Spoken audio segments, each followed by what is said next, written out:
और अब अगला बिंदु है पतला। अब देखिए पतला की कितनी अंग्रेजी होती है, आप यहाँ पर उदाहरण के द्वारा समझेंगे। एक तो होता है थिन का मतलब पतला होता है, THIN। लेकिन यहाँ पर देखिए मैंने उदाहरण बहुत सारे दिए हैं और हर वाक्य में पतला शब्द आएगा। और देखिए कैसे बिल्कुल अलग है। जैसे मंथरा की हालत पतली है, इसका मतलब ये हो रहा है कि मंथरा की किसी ने पिटाई की होगी या इसकी तबीयत खराब होगी। तो यहाँ पर भी पतली शब्द आया हुआ है। तो पतली की अंग्रेजी होती है precarious condition. Manthara is in A precarious condition, मतलब मंथरा की हालत पतली है। हो सकता है कि यह अस्पताल में भर्ती हो और इलाज चल रहा हो। वैसे रामायण में भी मंथरा का नाम आया हुआ है। आप जानते ही होंगे कि एक ऐसे जो चार भाई थे, राम लक्ष्मण भरत और शत्रुघ्न, इन लोगों में से एक लोगों ने मंथरा को बहुत मोटे डंडे से पिटाई की थी। तो हो सकता है कि उसमें भी इसकी हालत पतली रही होगी, और निश्चित रूप से पतली ही रही होगी। जब किसी की पिटाई हो रही हो तो पतला क्यों ना हो। तो चलिए, Manthara is in A precarious condition. आगे बात करते हैं। आंग सांग सुकी बहुत पतली हैं। अब आंग सान सू की, यह एक लोगों का नाम है। यह विश्व की एक बहुत ही विख्यात महिला हैं, और मैं आपको बतलाऊं कि इनको नोबेल पुरस्कार भी मिल चुका है। और जिस देश की ये निवासी हैं, उस देश की राजधानी है रंगून। क्या आप उस देश का नाम जानते हैं? यदि हाँ, तो कमेंट करके बतलाएं।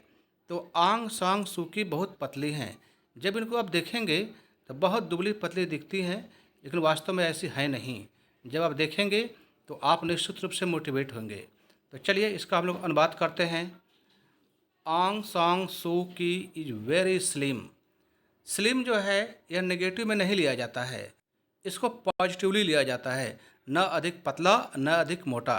तो जब भी आपको मौका मिले तो आंग सान सू की, थोड़ा स्पेलिंग अलग है, लेकिन आपको इनका चित्र देखना चाहिए और इनके बारे में पढ़ना चाहिए। तो ये किस देश की रहने वाली है आपको बतलाना है। आपका सामान्य ज्ञान भी तो बढ़ाना है। तो आंग सान सू की, इनको नोबेल प्राइज मिल गया है, और जिस देश के रहने वाले हैं उस देश की राजधानी रंगून है, और आपको उनके देश का नाम बतलाना है। आगे बात करते हैं। दिव्या की आवाज़ पतली है। बहुत से लोगों को आपने देखा होगा कि इतना धीमे बोलते हैं कि सुनाई ही नहीं पड़ता है, या बड़े ध्यान से सुनने के बाद पता चलता है। तो आवाज़ पतली है, तो अब इसको तो हम लोग कोई मीटर से तो मापते नहीं हैं। तो बस आवाज़ पतली है तो हम लोग इसको कहते हैं फेंट वॉइस। तो दिव्या हैज़ ए फेंट वॉइस, बिल्कुल आसान सा अनुवाद है। आप इसको अनुवाद भी देख सकते हैं, और आपको नए नए शब्द भी पता चल रहे हैं। और आप जानते होंगे, दिव्या नाम की एक बहुत ही विख्यात सुपरस्टार फिल्म में हीरोइन थी। आप क्या इनका कोई गाना जानते हैं? बहुत ही चर्चित है, और शायद आप गुनगुना सकते हैं।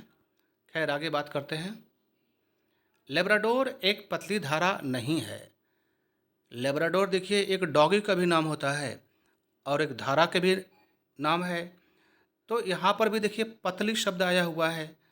अब पतली को जो है क्या बोलेंगे? हर वाक्य में देखिए पतली पतली शब्द आ रहा है, लेकिन सभी की अंग्रेजी अलग अलग है। आप देख सकते हैं, Labrador is not a narrow stream. Stream का मतलब होता है धारा, और नैरो का मतलब होता है पतली या संकीर्ण। तो नए शब्द से भी आप अवगत हो जाएं। नैरो, नैरो का अर्थ होता है पतली या संकीर्ण, और स्ट्रीम क्या होता है? धारा। और लेब्राडोर एक धारा का ही नाम है। आगे बढ़ते हैं हम लोग।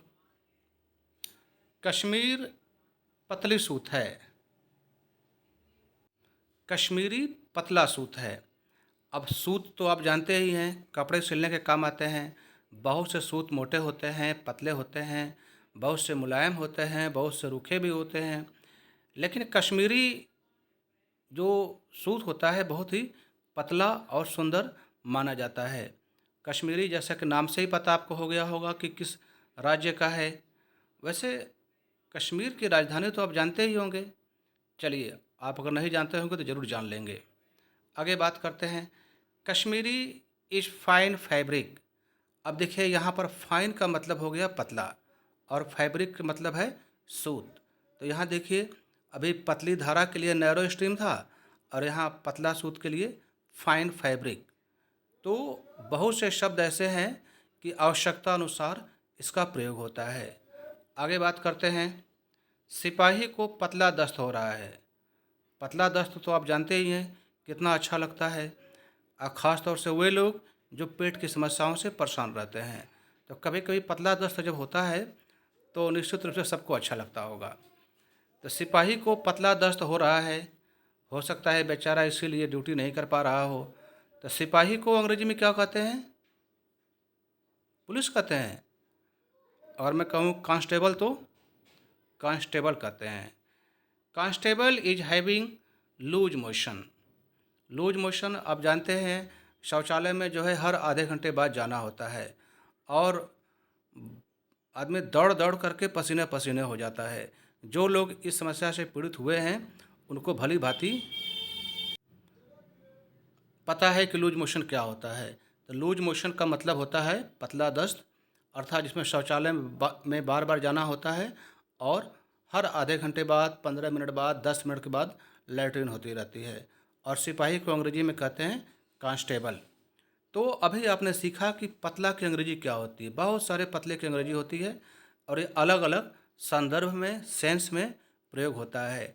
तो प्यारे छात्रों, इन सभी वाक्यों को लिख करके आप याद करते रहें, देखते रहें, समझते रहें, अपने दिन प्रतिदिन की बोलचाल की भाषा में इसका प्रयोग करते रहें और निश्चित रूप से आप अपनी भाषा को बहुत ही परिमार्जित कर लेंगे। आपकी भाषा बहुत ही सुंदर लगने लगेगी और बिना किसी गलती के आप बोलने लगेंगे। तो पढ़िए, लिखिए, आगे बढ़िए, मेरी शुभकामनाएं हैं।